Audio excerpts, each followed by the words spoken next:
Are you going to talk about the fact that you bought this bike and then the next day it broke? Yes.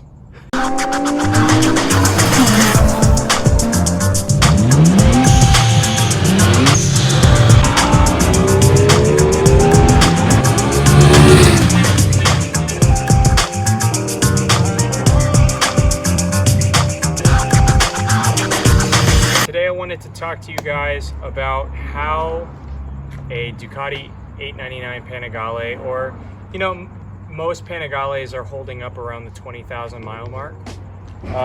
This one I bought just about a year ago, a little bit over a year. I bought it with 18,500 miles, just under 18,500. It was like 18,453, I think it was. And it just so happens that it's got 20,438, so it's almost exactly 2,000 miles in a year. And I just wanted to walk through all the issues that I've run into at this point, and issues that the past owners have run into, because fortunately I have maintenance records. So this bike specifically is a 2014. It's a clean title. I'm the third owner, and the second owner bought it with 3,500 miles on it. It was they got it from GP Motorcycles with 3,513 miles on it in 2016 or 17. They had it for a few years. They're the ones who put most of the miles on it. Fortunately, the past owner was really good about their maintenance. They beat the 15,000 mile valve adjustment by I think they beat it by 700 miles.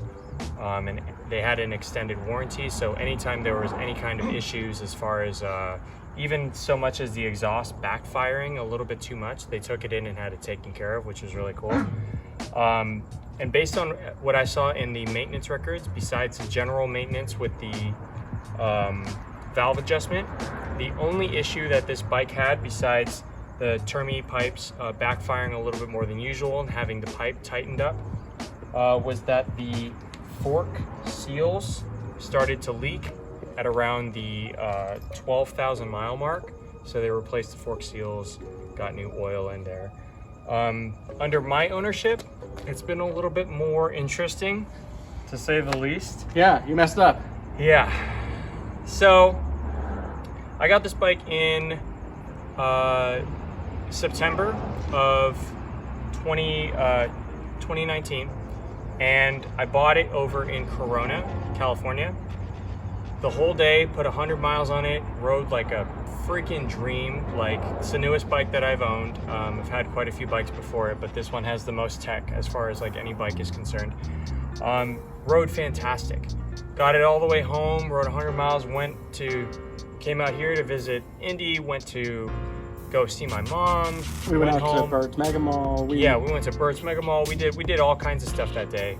Got it home, no problems. The next day, I wanted to take it out for a ride with my girlfriend, and put it in first. Went out the driveway, floppy, no second gear, just first and neutral, just right away. Literally went from super crisp shifting to nothing at all. Cripsy shifting.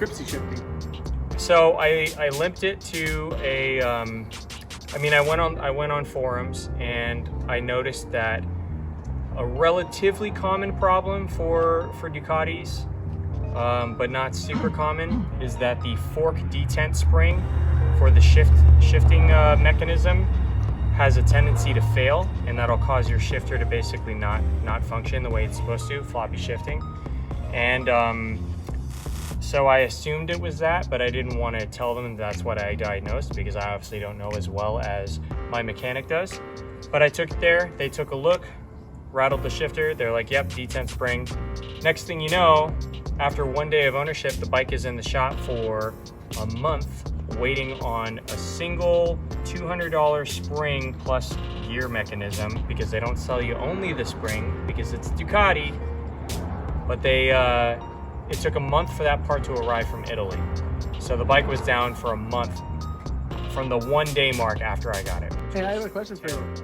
How often has my RC51 been down?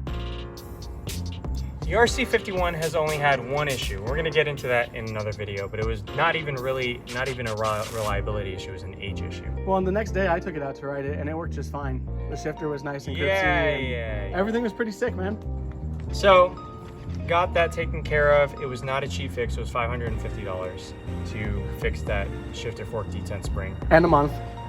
And a month of not being able to ride the bike, to the point where like the excitement of having just gotten the bike basically was gone by the time I got the bike back. I was already like, You're kind of over it, you know? I was kind of over it. I was like, in my mind when I was riding, I was like, what else is gonna break on this thing? Tomorrow.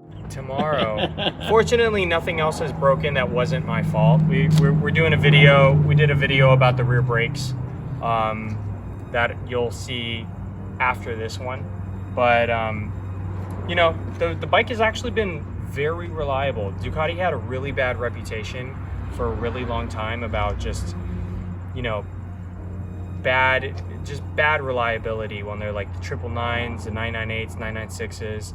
And, you know, Volkswagen buys them, the 1098 comes out, it starts to get a little reliable. By the time the Panigales came out, like, you weren't really looking at any issues. One of the big reasons why I decided to get the 899 is because I was on the forums and I found a person who had put 89,000 miles on their 899, and after the 30,000 mile mark, the valves were always in spec, and they were maintaining the crap out of it. The only reason they stopped riding it was because they crashed it. So, all in all, it's a great bike. It's almost Japanese reliable, not quite, but Shifter spring is pretty crappy. That's about it. The bike has been really reliable. I've had it for a year, 2,000 miles. It's at 20,438 miles. Rides like a freaking dream. I love it. I would highly recommend it to anyone who's looking into a Ducati. These things are reliable now, so look into it if you like it. Let me know down in the comments if you have one, if you're looking into one, if this helped you at all. We'll check it. We'll do a mileage check with the RC51 too in the future. If you think the RC51 is the Duke killer or eater or whatever you prefer to call it.